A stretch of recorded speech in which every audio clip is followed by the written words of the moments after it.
స్వాతంత్రం అంటే సమరయోధులను తలుచుకొని జెండాలు ఎగిరేసి సంబరాలు చేయడం కాదు. స్వాతంత్రం అంటే స్వేచ్ఛ. స్వాతంత్రం అంటే సమానత్వం. నా దేశంలో ఎక్కడ ఉంది సమానత్వం? నా దేశంలో ఎక్కడ ఉంది స్వేచ్ఛ? నా దేశంలో సంపన్నులకుంది సమానత్వం. నా దేశంలో సంపన్నులకుంది స్వేచ్ఛ. స్వాతంత్రం నన్ను ప్రశ్నిస్తుంది. స్వాతంత్రం నన్ను ప్రశ్నిస్తుంది.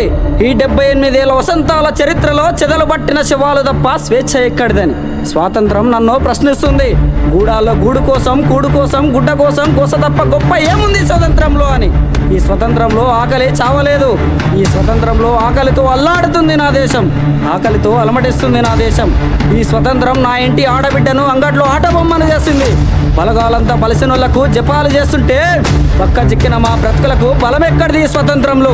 ఈ స్వతంత్రంలో గరీబోడికి ఒక న్యాయం, బలిసినోడికి ఒక న్యాయం. ఇక్కడ ఉంది స్వేచ్ఛ, ఇక్కడ ఉంది సమానత్వం. ఈ స్వతంత్రం అనాథను, ఒంటరాని వాడను ముద్రించి అజ్ఞానిని చేసింది. ఈ స్వతంత్రంలో పాలన మార్పిడి మాత్రమే జరిగింది, ప్రజల స్థితిగతులు కాదు. స్వాతంత్రం అంటే బానిసత్వమేనా? అప్పుడు తెల్లదొరల చేతుల్లో, ఇప్పుడు నల్లదొరల చేతుల్లో. ఇది నా దేశానికి వచ్చిన స్వతంత్రం. ఇది నా దేశానికి వచ్చిన స్వేచ్ఛ. ఈ స్వతంత్రంలో రాజకీయం రంగులు మారుస్తూ కులమతాల మధ్య కుట్రలు పండిస్తుంది. నా దేశానికి స్వతంత్రం ఎక్కడిది? ఆకలితో పస్తులుండే వారికి ఆకలి అనే పదం అంతరించినప్పుడు మాత్రమే నా దేశానికి నిజమైన స్వతంత్రం.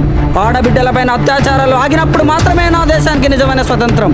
కులమతాల మధ్య సమానత్వం ఏర్పడినప్పుడు మాత్రమే నా దేశానికి నిజమైన స్వతంత్రం. ఇక్కడుంది నా దేశంలో స్వతంత్రం. ఇక్కడుంది నా దేశంలో స్వేచ్ఛ. స్వాతంత్రం అందామా మరి?